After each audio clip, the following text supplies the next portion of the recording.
আসসালামু আলাইকুম। আজকে আমি আপনাদের সাথে শেয়ার করব অনেক মজার একটা পিৎজা। মাত্র এক টুকরা মুরগির মাংস দিয়ে কিন্তু নামি দামি হোটেলের এরকম একটা পিৎজা বাসাতে বানাতে পারবেন।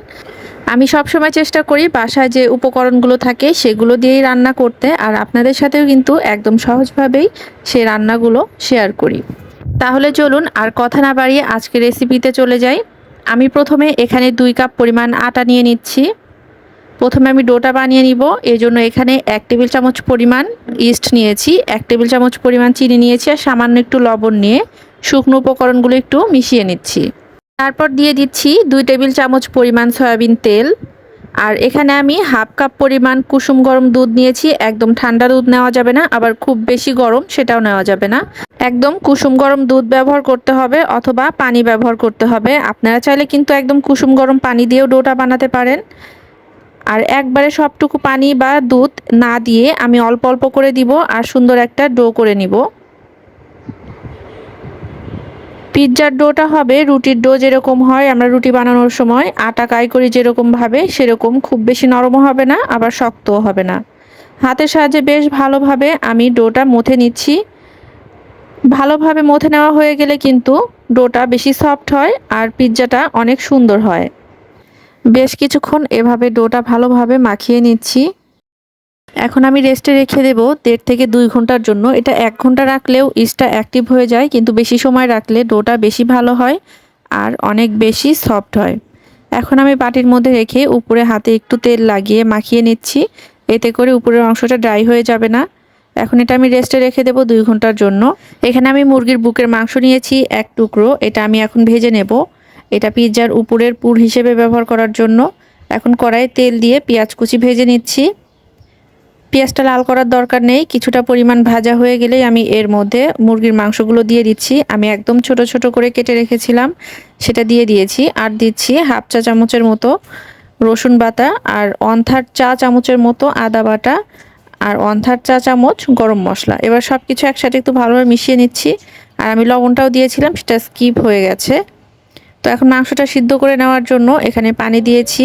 তারপর হাফ চা চামচ মরিচের গুঁড়া দিয়েছি আর সামান্য একটু হলুদ দিয়েছি, হলুদটা আপনারা না দিলেও পারবেন। আর দিয়েছি 1 টেবিল চামচ পরিমাণ সয়া সস। এবার সব কিছু একটু ভালোভাবে মিশিয়ে নিয়ে মাংসটা বেশ ভালোভাবে সিদ্ধ করে নেব।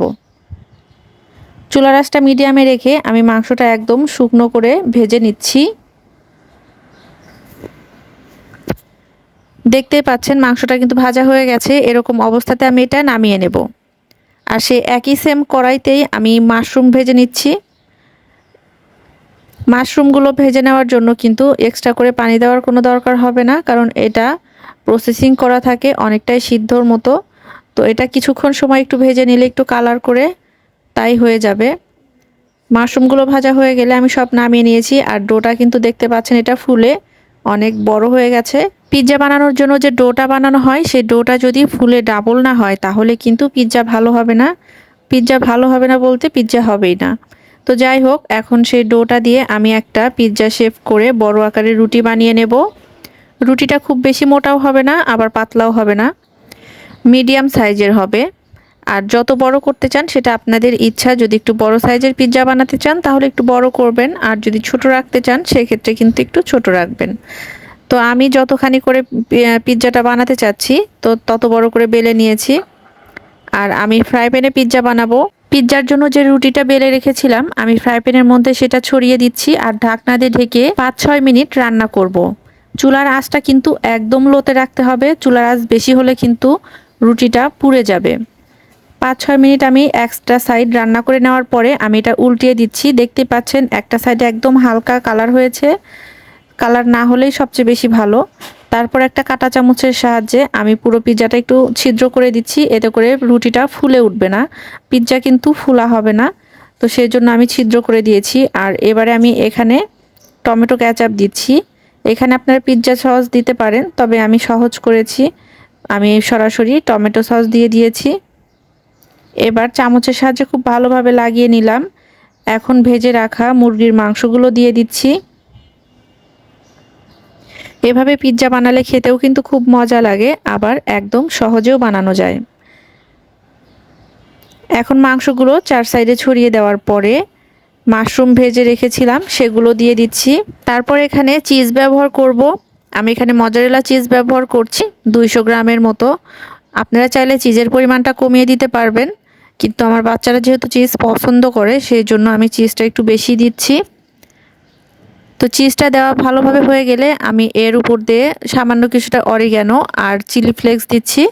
অরিগ্যানোটা যে কোনো সুপার শপে পাওয়া যাবে আর চিলি ফ্লেক্সও পাওয়া যাবে, তবে আপনারা চাইলে শুকনা মরিচ একটু টেলে নিয়ে ভেঙে আধা ভাঙা করে নিলেই সেটা কিন্তু চিলি ফ্লেক্স হয়ে যাবে। তারপর আমি 15 থেকে 16 মিনিটের মতো একটু লো হিটে রান্না করেছি। মোট কথা চিজটা গলে যাওয়া পর্যন্ত। চিজটা গলে গেলেই কিন্তু পিৎজাটা হয়ে যাবে। আর দেখতেই পাচ্ছেন আমার পিৎজাটা কিন্তু রেডি হয়ে গেছে আর চিজটাও খুব ভালোভাবে গলে গেছে। আমি এখন পিৎজাটা নামিয়ে নিচ্ছি। পিৎজাটা দেখতে কিন্তু খুব সুন্দর হয়েছে আর খেতেও কিন্তু খুবই মজা হয়েছিল। যে কোনো নামি দামি রেস্টুরেন্টে কিন্তু এই পিৎজাটাই আপনার অনেক চড়া মূল্য দিয়ে কিনে খেতে হবে, তো অল্প কিছু উপকরণ দিয়ে কিন্তু সেটা বাসাতে বানিয়ে ফেলতে পারবেন। আমার পিৎজাটা কিন্তু একদম পারফেক্ট হয়েছে। রেসিপিটা ফলো করলে আপনাদেরও পারফেক্ট হবে আশা করছি। আজকে এ পর্যন্তই। ভালো থাকবেন সবাই। আল্লাহ হাফেজ।